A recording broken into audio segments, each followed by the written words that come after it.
تو اسی طرح پورٹلز کے بارے میں آپ کو جو ہے وہ انشاءاللہ پوچھنا بھی چاہوں گا. پورٹلز کے حوالے سے وہ کہتے ہیں کہ یہ گیٹ ویز ہیں آسمانوں میں, وارم ہولز ہیں, اور یہ ایک جگہ سے دوسری جگہ انسان بہت جلدی جا سکتا ہے ان دروازوں کے تھرو.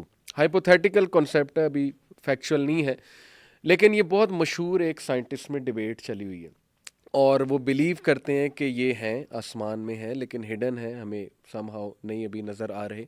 تو کچھ لوگ قرآن مجید سے, سورہ کہف سے خصوصاً, جیسے میں آپ کو ایک اسپیسیفک ہو کے مثال دیتا ہوں کہ ذوالقرنین علیہ السلام کا جو سفر ہے اس پہ بہت سے کومنٹس میں نے پڑھے بھی اور سنے بھی کہ انہوں نے ایک اور ڈائمنشن, ایک اور دنیا میں ٹریول کیا. وہ یہ ثابت کرنے کی کوشش کرتے ہیں, اور یہ بھی کہ موسیٰ علیہ السلام کو جو جگہ بتائی گئی وہاں پہ اللہ نے بتایا نا کہ تمہیں سرنگ بنتی نظر آئے گی سمندر میں, مچھلی زندہ ہو جائے گی تمہاری, زندہ ہو کے وہ پھر بھاگ بھی گئی وہاں سے.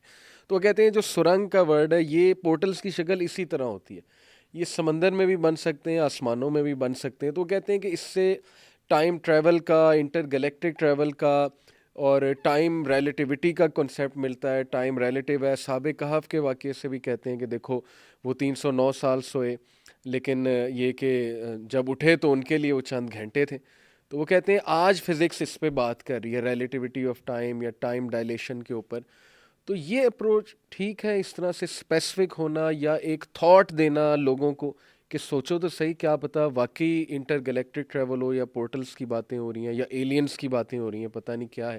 یہ تجسس لوگوں میں, اس کو میں کیا کہوں, کیوریوسٹی قائم کرنا لوگوں میں. یہ لیکن بات اصل میں یہ ہے کہ قرآن کی اس طرح کی کوئی بھی انٹرپریٹیشن جس کے بارے میں ہمیں کوئی ہمارے آثار میں سے کوئی چیز نہیں ملتی, اور آثار سے مراد احادیث, اقوال صحابہ, اقوال تابعین, بالکل ٹھیک, جو ہمارا اصل اثاثہ ہے, جی, جو سورس آف نالج ہے, سورس آف نالج, اس سے ہمیں کوئی چیز نہیں ملتی. ٹھیک ہے, اور وہ سائنٹیفک ریسرچز کا نتیجہ ہے.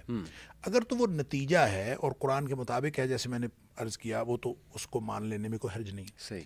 لیکن یہ ساری باتیں جو آپ بتا رہی ہیں یہ تو اسپیکولیشنز ہیں, ہاں, اور یہ ایسے ہی مستقبل کے بارے میں ایک آدمی اسپیکولیٹ کرتا ہے کہ یہ ہوگا, یہ ہوگا, یہ ہوگا. ان اسپیکولیشنز کو تو آپ دیکھیں کہ لاجیکلی بھی اس دور کو, جس دور میں ہم زندگی گزار رہے ہیں, 21ویں صدی کو کہا یہ جاتا ہے کہ یہ لاجیکل پازیٹیوزم کی صدی ہے. صحیح, منطقی اثباتیت کی صدی. صحیح.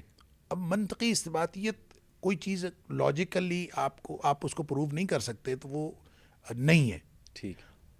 تو یہ اٹ سیلف لاجیکل پازیٹیوزم کے خلاف ہے کہ آپ اس طرح کی چیزوں کو اسپیکولیشنز کے اوپر بلیو کرنا شروع کر دیں.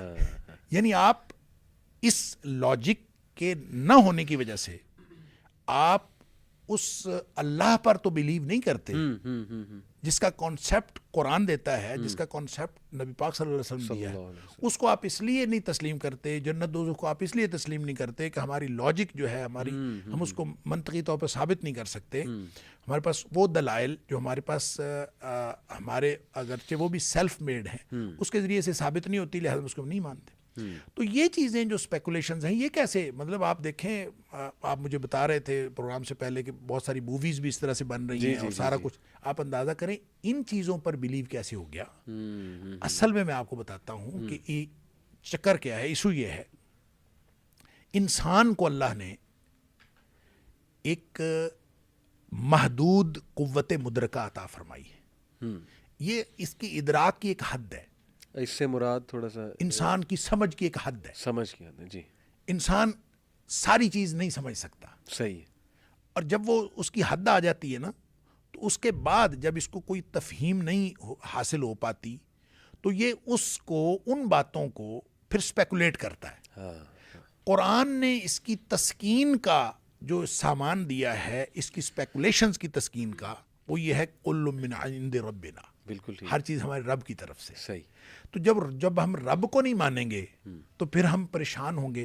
پھر آپ اس کو ایلینز کہیں, آپ اس کو کوئی اور نام دیں, آپ جو مرضی کہتے رہیں, وہ بہرحال اس کا مطلب یہ ہے کہ ایک سپر نیچرل اینٹیٹی کی نیڈ آپ کے کانسیپٹ کو ہے, آپ کے تصور کو ایک ضرورت ہے کہ آپ کسی سپر نیچرل اینٹیٹی کو تسلیم کریں. صحیح بات.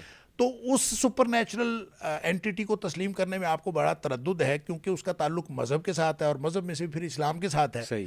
تو اس کو آپ نہیں مانتے، لہٰذا اپنی اسپیکولیشنز کے اندر آپ آگے سے آگے چلے جاتے ہیں، کیونکہ انسان کی فطرت ہے، لہٰذا وہ اپنی اس فطرت کو یعنی یوں کہہ لیں ایک تھرسٹ تو موجود ہے، اس تھرسٹ کو کوئنچ کرنے کے لیے یہ نئی نئی چیزیں وہ دیتے رہتے ہیں. اس سے بھی انسان کی تسکین ہوتی نہیں ہے، اس سے اور زیادہ تجسس بڑھتا ہے. صحیح. تجسس کو ایک دم انسان کو یہ پیاس بجھتی ہے جب انسان اللہ پر ایمان کا اظہار کرتا ہے. صحیح. اور وہ جب ہو جائے تو انسان کو فوراً الا بذکر اللہ تطمئن القلوب، اللہ یاد آ جائے تو انسان کے دلوں کو اطمینان حاصل ہو جاتا ہے. لیکن یہ چونکہ وہ اس چاشنی سے وہ لوگ محروم ہیں، تو وہ اپنی اسپیکولیشنز کر کے اصل میں اپنی اس نیڈ کی تسکین کرنا چاہتے ہیں، اس ضرورت کو مکمل کرنا چاہتے ہیں، اور وہ ضرورت اس طرح مکمل نہیں ہوتی.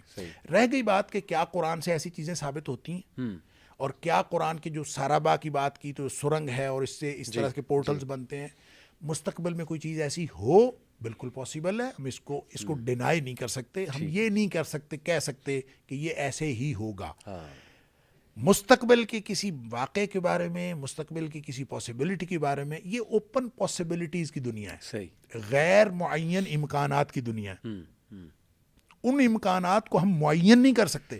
اگر آپ نے معین کر لیا تو یہ دلوں کی ٹیڑھ اور کجی کی دلیل ہے. صحیح بات. اگر آپ نے غیر معین رکھا، یہ بھی ہو سکتا ہے، یہ بھی ہو سکتا ہے، پھر کوئی بات نہیں، ہم اس کو بالکل غلط نہیں کہتے. صحیح. البتہ ذوالقرنین کی بات ہو یا جو آپ نے کہا کہ اس نے جو ٹریول کیا، اس کی ایک انٹرپریٹیشن یہ ہو سکتی ہے کہ اس نے ٹائم ٹریول کیا، یا اس کا جو ہے وہ ٹریول کی نوعیت جو تھی وہ ایک سپر نیچرل تھی. ایسا نہیں ہے. جب آپ اس کو قرآن کی زبان میں بالکل ٹھیک اسی طرح سمجھنے کی کوشش کرتے ہیں کہ جس طرح قرآن نے بیان کیا ہے، تو وہ بالکل قابل فہم ہے. اس کے اندر کوئی ایسی چیز نہیں ہے کہ لازمی طور پر اس کو سپر نیچرل رکھیں.